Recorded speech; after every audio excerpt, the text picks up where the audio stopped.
Hello' বন্ধুসকল, আজি আপোনালোকক এই কামটো আমাৰ ফিনিচিং লুকটো দেখুৱাম।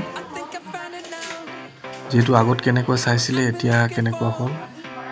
আৰু ইয়াত বাঁহৰ কিছুমান বস্তু নিজে বনাম বুলি ভাবিছিলোঁ, কিন্তু সময় নথকাৰ কাৰণে কিছুমান বস্তু মই আনিলোঁ আৰু হেং কৰিলোঁ, আৰু যিমানখিনি পাৰোঁ ধুনীয়া কৰিব চেষ্টা কৰিলোঁ। সেয়া বাঁহৰ কামবোৰ কমপ্লিট হ'ল।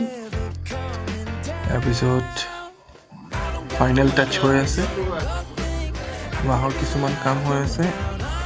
আমি লাইট দুটা বাঁহৰ হেংগিং লাইট লগাবলৈ চেষ্টা কৰিছিলোঁ, আৰু কাৰ্পেট ফিটিং হৈ আছে।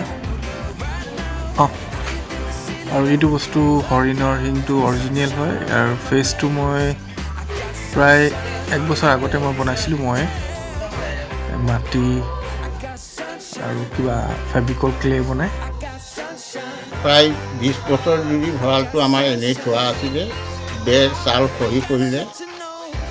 মোৰ ল'ৰা মহম্মদ আৰু কালিৰ ইচ্ছা হ'ল এইটো এটা অফিচ ৰুম হিচাপত বনাবলৈ কাৰণে ইচ্ছা কৰি তেওঁ এই বস্তুটো এতিয়া মডিফাই কৰি বনাইছে।